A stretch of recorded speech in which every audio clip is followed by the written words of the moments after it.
All right, everybody. I am so excited to be here. I hope that everything is working.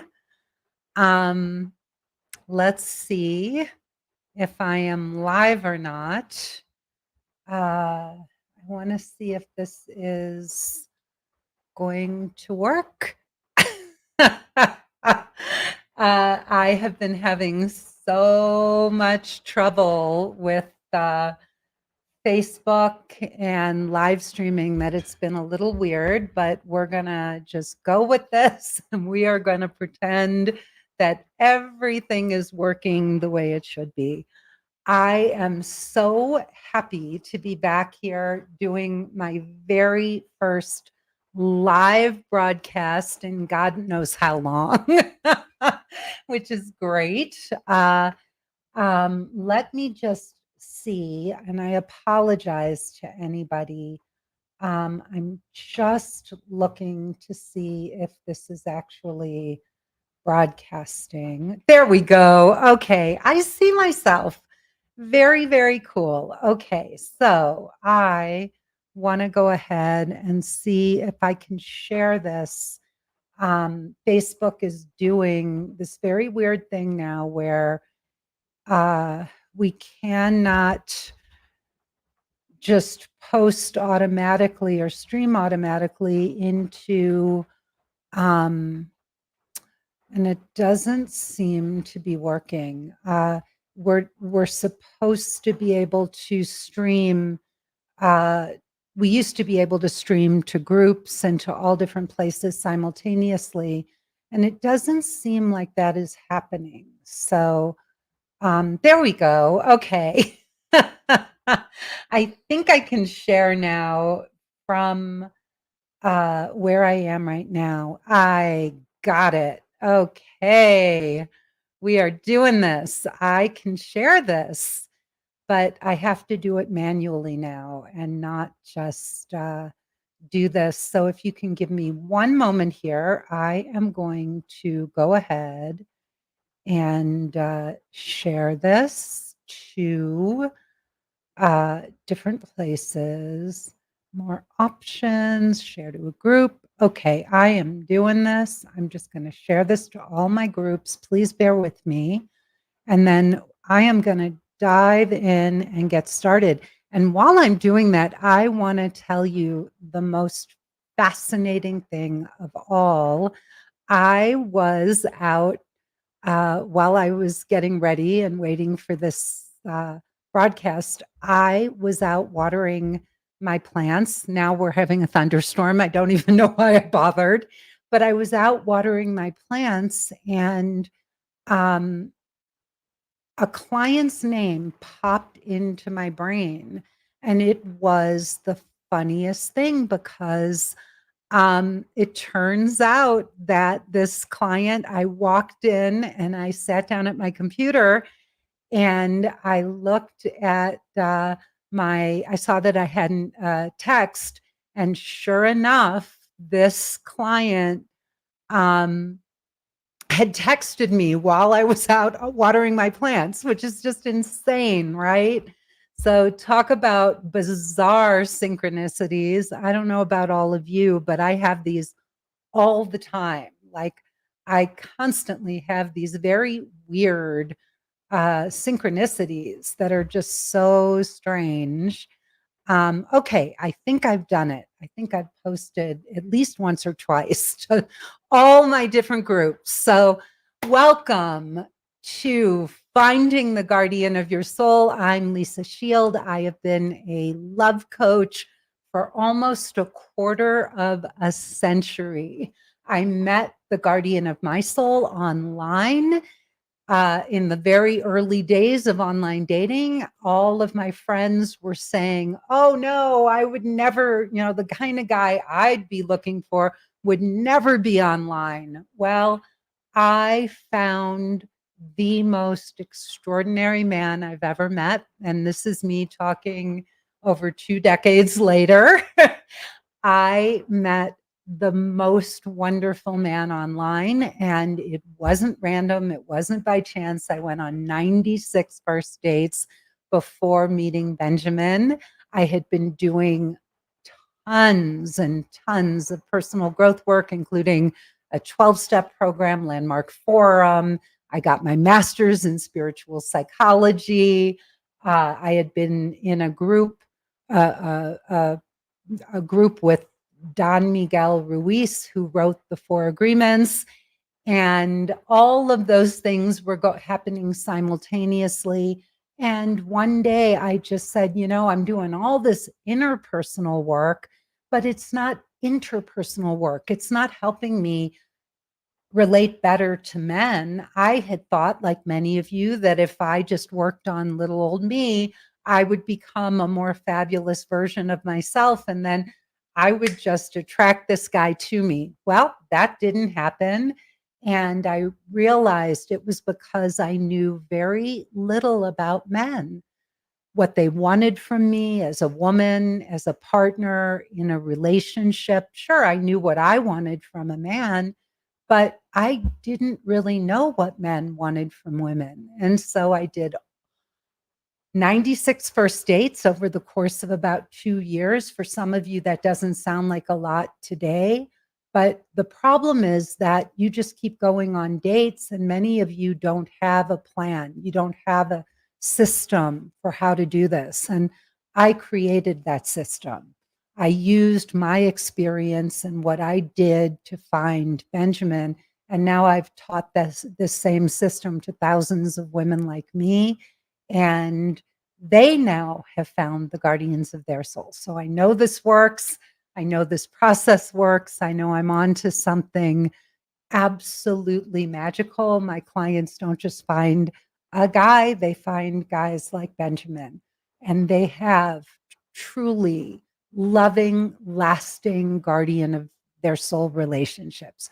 So, with that being said, we are going to talk today about how to go from hyperventilating over a guy texting you to being totally chill.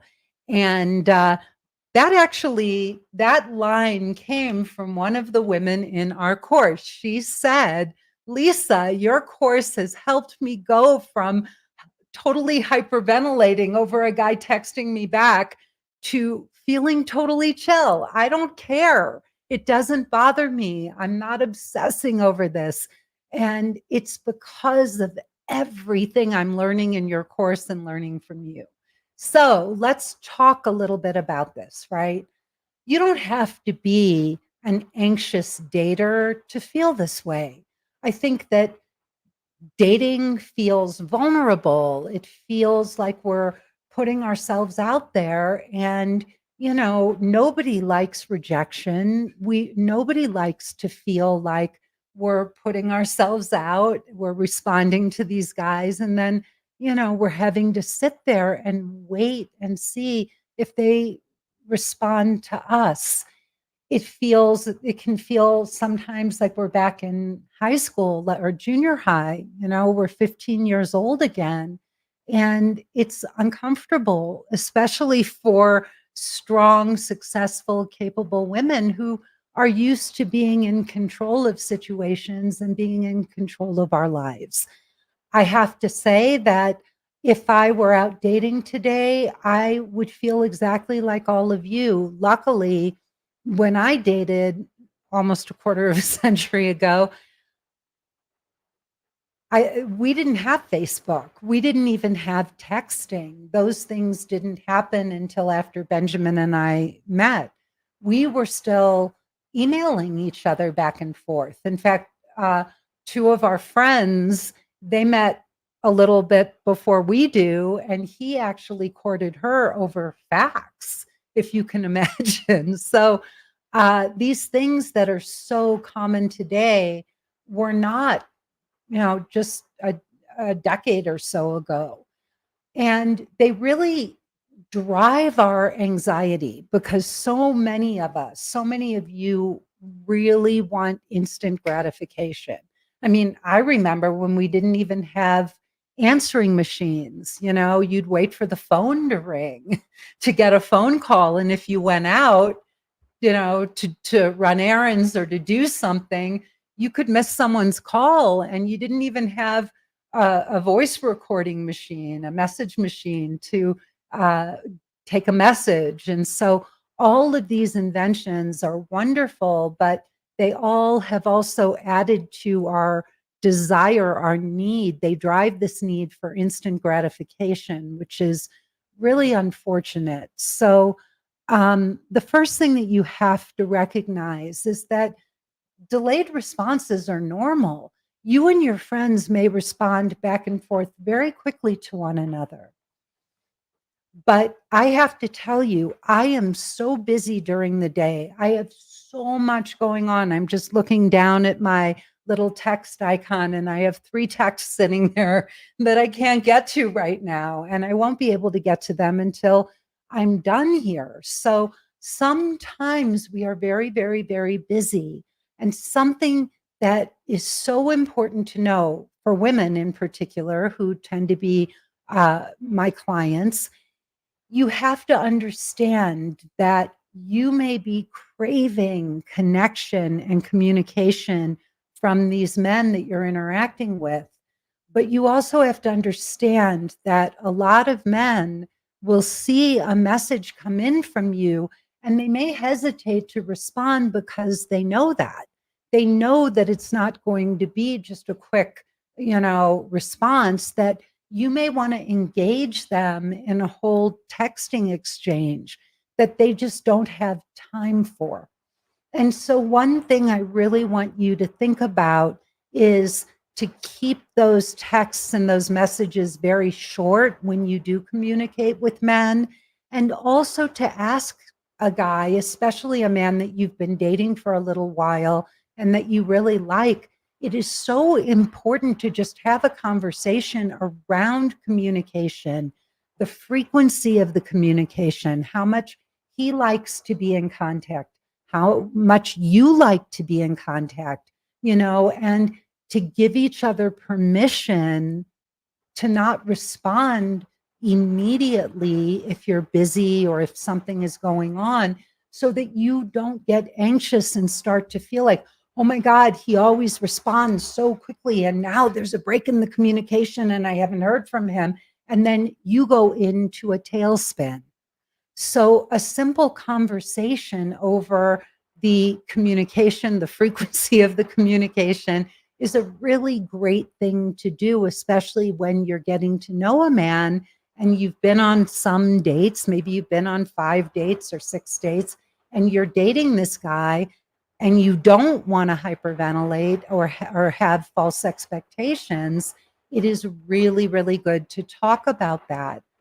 The second thing is, when you don't hear back from somebody right away, it can trigger every rejection you've ever had. So you can start to go into this whole negative tailspin, right? Oh my God, he's met somebody else. Maybe he really wasn't that into me. Maybe I said something stupid. I mean, we all do this, not even just with a guy that we're communicating with or texting with. So many of us do this with a girlfriend, right? We reach out and then we don't hear back from our friend, and maybe they're very communicative, and then a day goes by where maybe they had some things going on that you don't know what's happening, and you don't hear from your friend, and then you're like wondering if the friendship is over, right? I mean, I know I've been there where I can be very tentative about those things, and we all get triggered. So you really have to challenge those negative assumptions. In my course, one of the things that we do in my Emotionally Naked Dating program, we really work with developing the voice of love and the voice of fear. So you identify these 2 different voices, and your voice of love starts to talk back to and challenge the voice of fear. And we have a whole system for this in my course that the women say is incredibly effective at challenging these negative beliefs that start to come up, these negative assumptions, and these spirals that they start to go into. And so they develop this loving, kind, positive, encouraging voice, and they talk back to that negative voice that can often take them into a really dark place. Another piece of this is if you do tend to immediately go into negative self-talk, it's a sign that you have some deep insecurities, that there's something going on with you, with your self-worth. And I often find, look, self-worth can be tied to a lot of different things. It can be tied to having been bullied and teased as a kid, or to having been, criticized by a parent. There's so many reasons why we have low self-esteem. Not getting recognized at work and promoted when you're doing a really great job. All of that can feed that negative self-talk and that low self-esteem. And then what happens is when you feel that way, it's very easy to start looking for evidence. Oh, see, there it happened again. Oh, this guy's not interested. But there's another aspect of low self-esteem in dating that is exclusive to the dating process. And this is really, really important for all of you to hear. You need to take this away from my conversation today. This is why you really should book a breakthrough call with a member of my team so that you can talk to us about how we can help you. One of the biggest factors when it comes to low self-esteem in dating is really a lack of knowledge about this process and how it works, and about men and what they're looking for from women. So when you are going on dates and you really, maybe you have great male friends, maybe you have colleagues, male colleagues at work who really value you and value your opinion. Maybe you have close relationships with, your father or a male sibling. I am not talking about any of that. I am talking about love and romance and what a man would want from you as a romantic partner and as a girlfriend or a wife. This is very different. And many, many, many, many, many of us, men included, men do not understand women any better than we understand men. But that is why a lot of your power lies in having a real understanding of men and what they are looking for from you as a partner. Every woman I know, no matter how gorgeous she is, no matter how lovely, no matter how young and fit and whatever, accomplished, that woman is. Every single woman I know has blind spots when it comes to this part of her life. And I don't even mean just, oh, well, men like me and I get along with them. This is so nuanced. There are so many things that we say and do as women that we don't even realize are a turnoff to men. Just like there are things where we scratch our heads and we're like, couldn't he just buy my cup of coffee? I mean, is that too much to ask? Couldn't he have just ironed his shirt for the date? I mean, look at me. I put myself together, I went to the dry bar. I had my nails done. There are these simple things that we wish men would do. And we're like, are they idiots? Like, these things should be no-brainers to them. Well, don't be naive. Men have just as many things that they're looking for and listening for on a date with you. And I can tell you that if you don't know what those things are, you could be going on date after date after date. And some of you get dates. You get one, you don't have any trouble getting dates, but you're still turning these men off because there are things that you don't understand about men. And if you do not understand these things, No matter how beautiful, no matter how much of a catch your friends and family tell you you are, you can still be turning off these guys. And trust me, on text, there is no place that it is easier to make these mistakes. One of the biggest mistakes many of you are making is that you're boring. You're just boring over text, not in real life. You may be charming as hell and lovely and whatever and full of life, but texting is the first step. And if you don't know how to be playful and fun and engaging over text, remember the saying, you get one chance to make a first impression? These guys are getting lots of activity just like you are. And if you're sending them boring texts like, how's your day? Anything exciting you'd like to share with me? That's not a normal, natural, fun, lively kind of flirtatious or playful conversation. You have got to learn the art of texting if you want to engage these guys and get them to respond.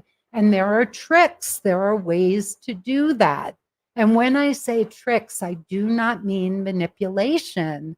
Look, the goal is to use whatever you can to engage these guys and really, get them on the hook so that you can get them to ask you out on a date. Right? So if you're like dead in the water because you're not playful and fun and engaging over text, and you don't even know how to get them to get on a Zoom call or to ask you out on a date, you're going to, this is going to feel like an exercise in futility. And not only will it feel like an exercise in futility, but you are actually going to get into a negative feedback loop. So the more you try and fail, the worse you feel. The worse you feel, the less playful you are. The less playful you are, the worse that energy is that you're putting out. So you get into this negative feedback loop, this negative spiral, and you go nowhere except down to the point where you just want to give up. You start saying negative things about men. You start telling yourself there's no good men online, or all the men just, all they want to do is text, or they keep ghost, none of them are serious. Well, there are men out there who are serious. They may not be serious about you. And the worst part, the hardest thing for all of us to look at in this process is to really take ownership of the fact that if there is a repeating pattern, if we keep trying and failing, there's something we're doing that isn't working. It's not that it doesn't work. Millions of people meet their partners online. Millions. So it works. You may not know how to work it, but that doesn't mean it doesn't work. And I am telling you, my clients are of all ages. They are of all skin colors and all shapes and all sizes and all ages. We have women in their 70s who have met guardians of their souls. We have women in their 30s who have had babies and gotten married because of the work that they did with us. And those women started out having the same issues you're having. And when they worked with us and they learned our system, they learned my formula, those women were able to get dates online with amazing men, and they found their guys. So they turned it around. And I cannot tell you how many of them have said, oh my God, I wish I met you 5, 10 years earlier. You could have saved me so much time and heartache if I had just known you sooner. So let's talk about a few things that you can do. The first is identifying those two voices in your head, the voice of love and the voice of fear, and paying attention to that voice of fear when it starts to take over, when it starts to pull you into a tailspin, right? You want to start to be aware of that voice. So the first thing that you're going to do is you are going to say, oh, look, there's that negative, fearful voice again, taking me down that dark road. Thank you, negative voice, for sharing. Then you can turn to the voice of love and you can say to the voice of love, what advice do you have for me? What would you say about what's happening right now? The voice of fear will say, oh, look at that. There's no good guys online. You got your hopes up again. Same old, same old. The voice of love would say, take a deep breath, message a few more people, give it time. If he's not your guy, you can always reach out. Maybe he just got busy. Maybe there's something going on in his life. If you'd like, you can give him a poke and say, hey, where'd you go? With a wink or a heart. But keep going. Don't fixate on one guy. That's what the voice of love would say. And you have to develop those voices for yourself. You have to find that encouraging way of talking to yourself. And from that place, you can go and text with a few new guys, go on Bumble, do some swiping, and engage a few new guys. Don't get hung up on any one guy. But that voice of love, if you keep turning to it, will get stronger and stronger and stronger until you're no longer hyperventilating over some guy that you probably have never even met. Or if you have met him, you barely know him and you're giving him too much space in your life, too much power. So the other thing is just taking a deep breath. When you start to feel anxious, closing your eyes, right? Breathing. When we start to hyperventilate, when we feel anxious, we forget to breathe. Just taking the breath of life, breathing can calm our bodies, feeling the energy coming back into your toes, pulling the energy from the earth through your feet, through your calves, through your thighs, into your womb, bringing that energy, plugging back in, grounding yourself. But most of all, just reminding yourself to breathe. And the last thing is, whenever you're feeling obsessive, whenever you're hyperventilating, that's a sign that you're holding on too tightly, right? So you need to disengage. I do a lot of writing for my career, right? I'm doing tons and tons and tons of writing. And there are times where I'm sitting and the most precious thing I have is time, right? And some days I can have the whole day just to sit and create because I have this amazing team that supports me and knows that this is my sweet spot. This is my best contribution to my business is to be able to have the freedom and just, everything off my shoulders so that I can create. And they, with so much love, create that space for me. And some days I'll have the whole day just to sit and create beautiful courses and material and all. But the saddest thing is there are days where those days are not joyful for me. They're not fun because I am holding on too tightly. I am pushing too hard. And you know what? I'm putting that pressure on myself. And when I let go, when I disengage, when I go for a walk in my magnificent garden here in Santa Fe, and I just look at the hummingbirds, and I have planted, I think 18 dahlia plants this year. I love dahlias, and I just go out and I connect with nature and I just breathe. That's when I do my best work. And nobody can get me to disengage but me. But when I'm backed into a corner and I'm pushing too hard and I'm hyperventilating, the best thing I can do, the best thing you can do is just let it go. Get up, take a walk, take a bath, take a shower, read a book, call a girlfriend, do some journaling or some writing, shift your focus.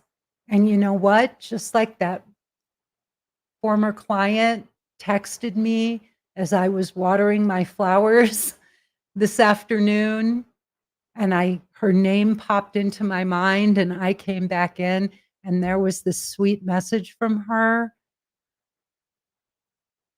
You will come back and sit down, and there will be a text from that guy that says, "Oh my gosh, I'm so sorry. Time got away from me. I've been meaning to get back to you. How are you?" So I am Lisa Shield. My course is Emotionally Naked Dating. I would love to talk to each and every one of you. My team is waiting to hear from you. You can reach out to us. We ask that you go to lisashield.com, my website. There is a button all over the website to watch my free 45-minute presentation. I know 45 minutes is a long time. It feels like a long time today, but it is such a beautiful presentation. I put my heart and soul into it. And we really want you to understand the work we do before you sign up for a call with us. If you can't put 45 minutes into this, then you wouldn't be our client. We're looking for clients who are really dedicated, who want to get this solved, who are sick and tired of struggling and suffering and trying to figure this out on their own. They just want a solution now. If that's you and you can watch a 45-minute presentation, then book a call, go to lisashield.com. And I do these broadcasts every week. So please tell your friends. We would love to see them.